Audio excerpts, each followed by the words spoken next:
Notre diversité ethnoculturelle s'érode à un rythme alarmant. Des cultures indigènes et des modes de vie entiers disparaissent rapidement, remplacés par la construction d'un monde monochromatique. Dans ce FI Perspective, nous explorons les conséquences de la disparition des cultures et la manière dont nous pouvons assurer leur préservation et leur recréation. Kevin Slavin, directeur du laboratoire médiatique du MIT, nous rappelle que l'important n'est pas d'en faire plus, mais d'être les acteurs de la création culturelle. What is it that we're saying goodbye to? Because it's not just these animals. It's something greater, and there's a very beautiful segment from an old Werner Herzog film from 1984. This is Where the Green Ants Dream. It's not a documentary; it's a fiction film insofar as those are separable with Werner Herzog. And the film is about a confrontation between indigenous peoples and extractive industries. And this is a trial scene where basically the indigenous people are arguing for their rights to the land. And this is the scene in which the man who is known to everybody as the mute takes the stand and provides testimony. And everybody is sort of surprised because he's the mute. He's never spoken before. And somebody asks somebody else in the tribe, they say, how is it, what is he saying? Even nobody could understand it. And they explain that this man is the last of his tribe, and that he speaks a language that there's no one left on earth to understand. And that is why they call him the mute. And so it's not just species, it's also languages that disappear from the earth all the time. And what we lose isn't just a specific set of experiences or a particularly cute or vicious animal, but the actual frameworks by which experiences can be perceived. That's what I want to get at, right? It's like never mind the things, right? It's that there are entire models of the world that are vanishing. And this talk is not to take that lightly, but nor is it a talk about how storytelling is going to solve for any of that, although probably we could help a little bit, but that's not what this is about. This is about what these vanishing frameworks inspire, unlock, demand, and suggest for contemporary makers of culture. And I think that what I'm trying to argue here is that as linguistic and diversity and biodiversity wane, that part of the role of artists is not to just make more stuff, but to actually introduce new perceptual frameworks. That's a thing that we can do today. And it's very, very different than just shooting something 360. It's a very different approach to what it means to make culture. And I think in the same way that the slaughter of women and children got you Guernica, and the wreck of the Medusa got a really good painting from Jericho, we can work with this somehow. There's something to learn, not by questioning what is it that's going to be here in 5 years, but what's going to be gone tomorrow. And how do you start working with that? L'ethnocide se produit lorsque des cultures sont décimées par une puissance dominante en raison de leur incapacité à s'adapter.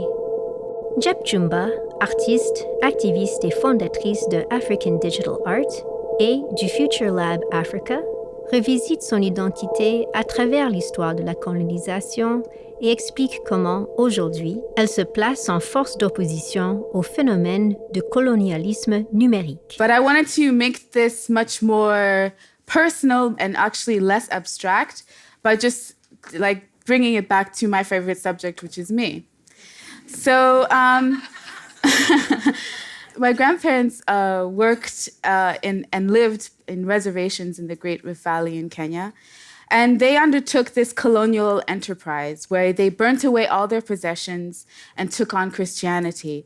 They discarded their clothes, their jewelry, their traditions, and memories for the promise that this colonial project would save them one day and they would have a ticket to the kingdom of heaven.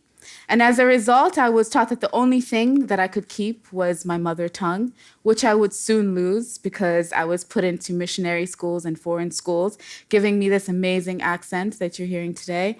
And I was taught that anything outside of this pre-described form of colonialism was unacceptable, and the church and like also these traditional institutions were really the cultural nuclear bomb that took place in many countries within Africa.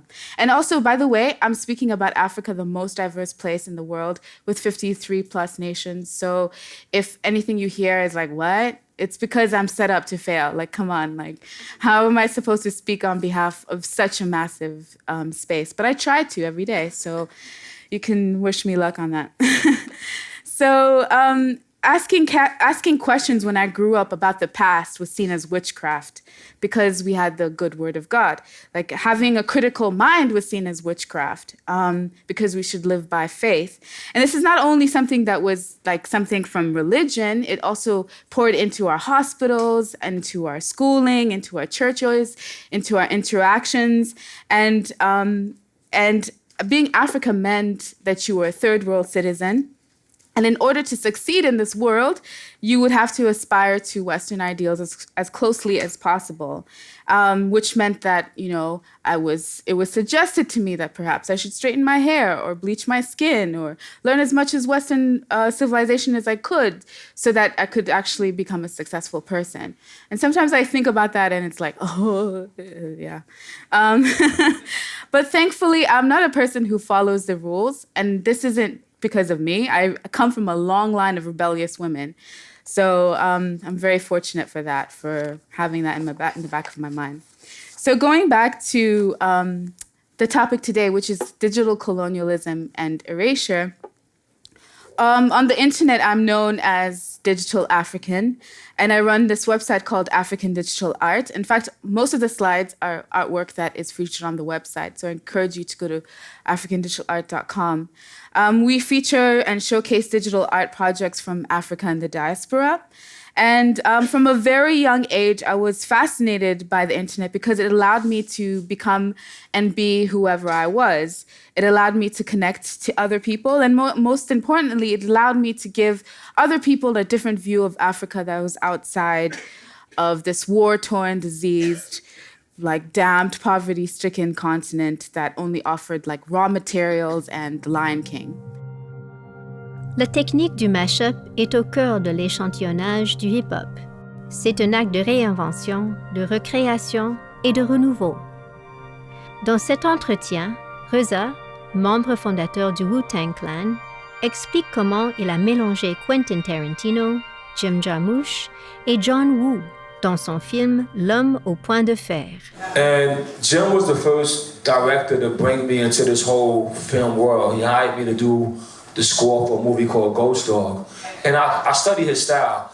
Now, if you notice, and when you notice in Iron Fist, you'll see me use a little bit of Jim's style. To me, Jim's style is he'll keep the camera on your character for a long period of time, whereas you as a viewer begin to think what this guy is thinking.